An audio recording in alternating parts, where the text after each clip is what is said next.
Graça e paz, caros irmãos. Vamos falar um pouco da Palavra de Deus, né? A Palavra de Deus é alimento para o nosso coração, para a nossa alma. Eu quero falar um pouquinho sobre o seguinte tema: andar como Deus ordena. Andar direito, da forma que Deus nos ensina, né? Como homens abençoados e responsáveis. O texto que eu quero me ater, e eu peço que você pegue seu exemplar da Bíblia aí, para acompanhar direitinho, é a carta de Paulo aos Efésios, capítulo 5, eu quero ler do verso 15 ao 20. Pegou a sua Bíblia? Então vamos lá.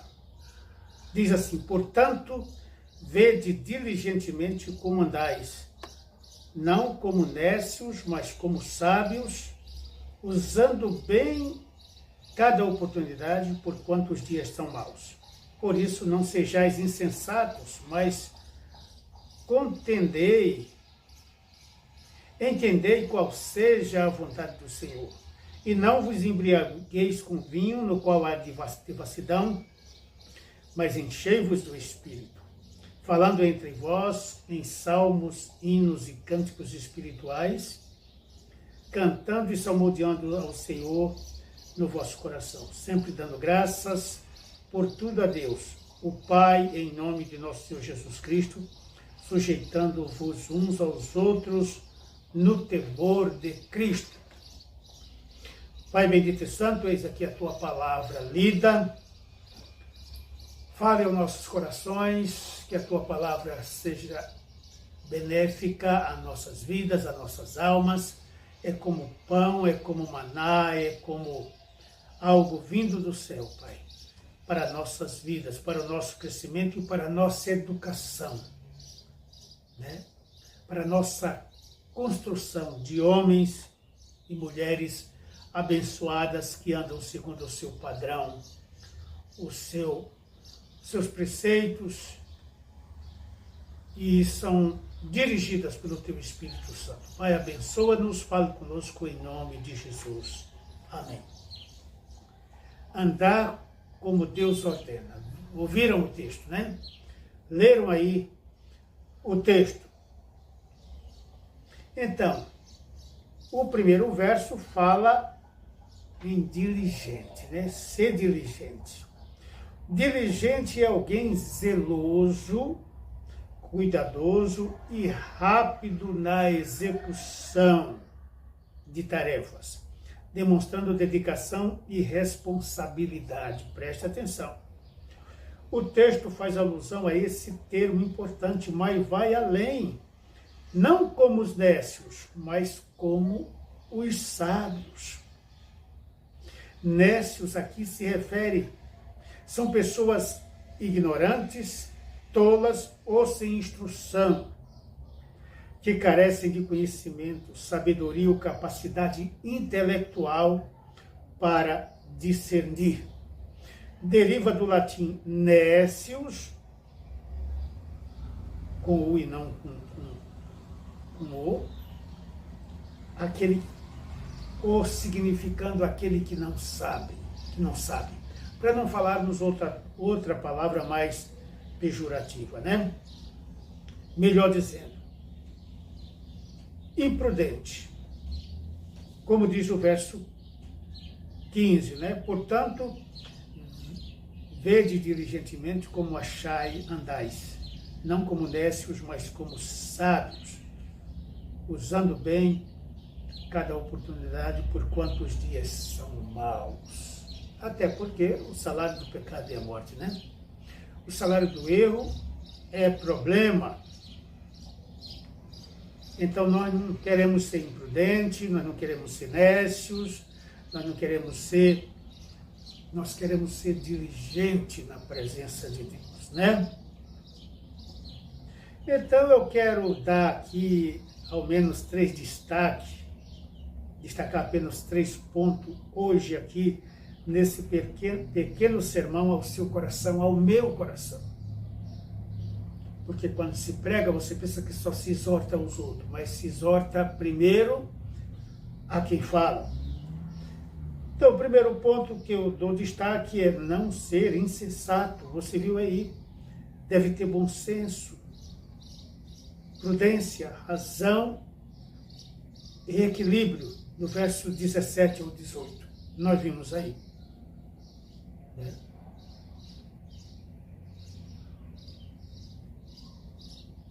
Então, ser sensato é isso. E ser insensato é o contrário disso. Veja que o comportamento exigido é oposto ao do mundo, por lá de fora, os descrentes, totalmente.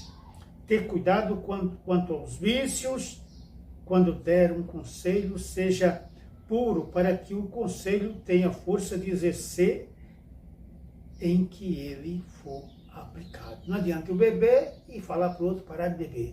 Não adianta eu fumar e aconselhar o outro parar de fumar. Não adianta eu me sentar numa mesa de jogatina e pedir para o outro parar de jogar. É como quem diz, faça o que eu mando, mas não faça o que eu faço. Esse conselho não tem força e nem razão de ser. Então, quando eu der um conselho, eu tenho que ser o padrão, eu tenho que ser o exemplo, eu tenho que ser o espelho. E depois do verso aí, o 18, diz assim, e não vos embriagueis com vinho, no qual há devassidão, ou confusão, e outras traduções, né? Mas enchei-vos do Espírito. Então, você cheio do Espírito, você mata a concupiscência dos olhos e da carne. Sabe o que é concupiscência? Aquilo que você vê e deseja, quer a qualquer custo, a qualquer preço. Você vai dominar, vai frear as suas vontades descontroladas, o seu gasto descontrolado, você vai controlar a sua economia doméstica. Você não vai comprar algo que você não precisa. Você não vai estourar o cartão de crédito. Você vai ter controle, você vai saber dizer não para você mesmo. Está entendendo? Não é assim. Você vai gastar abaixo do que você ganha, não acima do que você tem, do que você possui. Compreendeu? É a mordomia cristã, é a mordomia da sabedoria, que não põe você em rasgo, em problema, mas que você resolve tudo dentro de que você pode, dentro das suas posses.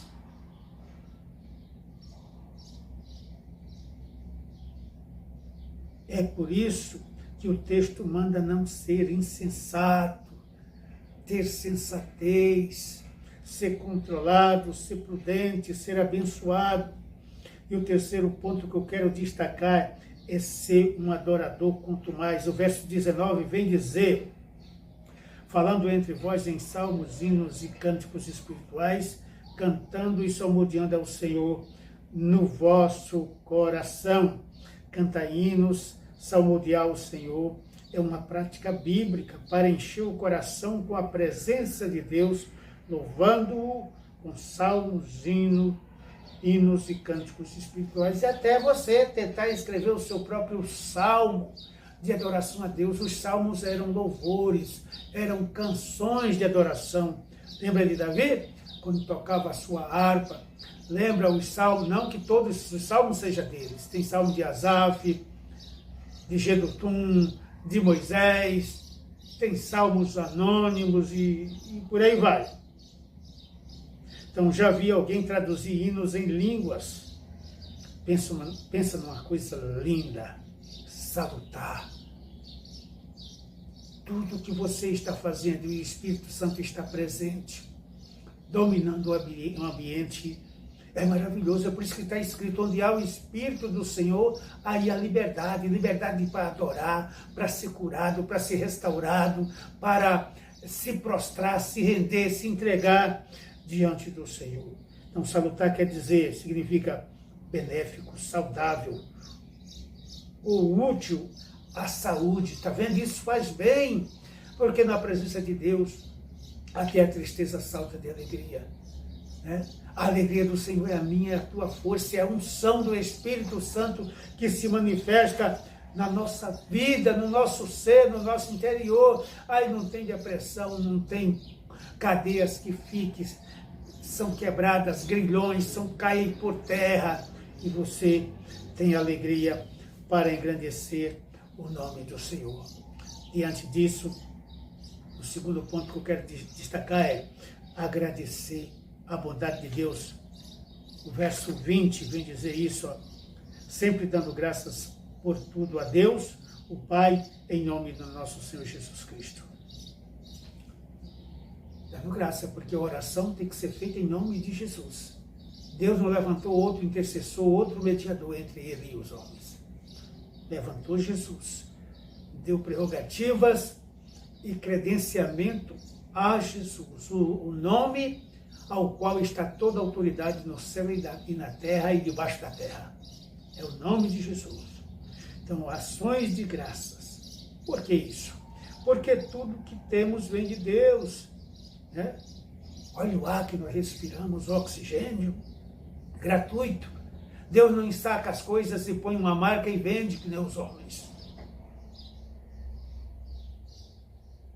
Né? Olha a água. Agradecer pela comida e a bebida, né? Pelo pão diário, o pão nosso.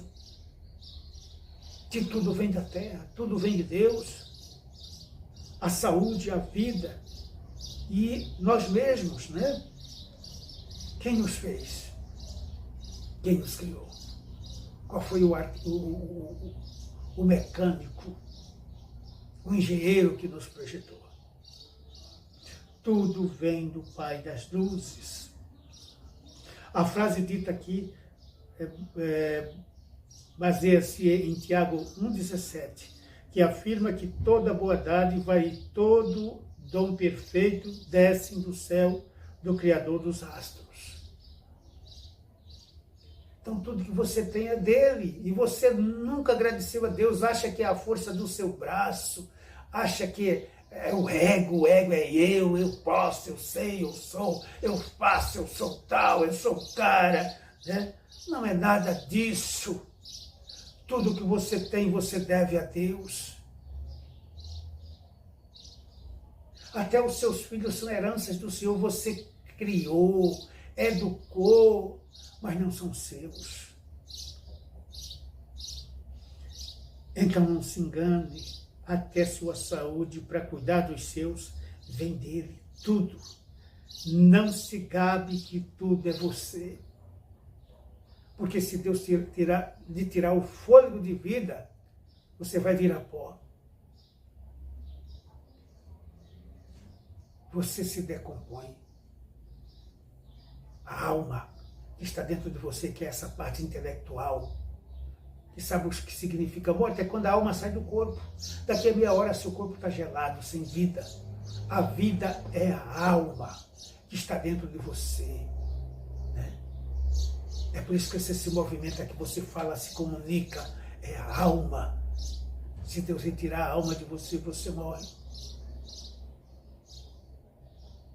É o fôlego de vida que Deus soprou nas suas narinas. Ele te dá o oxigênio para você sobreviver. Gratuitamente. Já agradeceu a Deus hoje pela sua vida, pelo que você tem, tudo? Já? Então deixa eu concluir aqui. Compreende o que o apóstolo quer dizer? O apóstolo Paulo? Essa carta fala muito de comportamento, toda ela. Quer ser um homem melhor? Leia e viva esta carta, aplicando-a à sua vida. É como uma cirurgia de mudança de vida, de reconstrução, de renovação. Seja refeito pela palavra de Deus. Amém? Está aí a palavra do coração de Deus para o seu coração. Atente para ela. Pai, em nome de Jesus, eu quero te louvar, te agradecer pela tua palavra. Obrigado por ter falado comigo profundamente E creio que o Senhor também falou com este ouvinte, com esse telespectador, Pai. Que ele possa aplicar a Tua palavra ao seu coração. Que ele possa se deixar reger pela Tua palavra, pelos Teus preceitos, pela Tua doutrina, Pai. Eu te louvo e te agradeço por tudo, no nome de Jesus, meu Salvador e Senhor. Amém. Um abraço para você. Amém? Amém quer dizer assim seja. Deus te abençoe.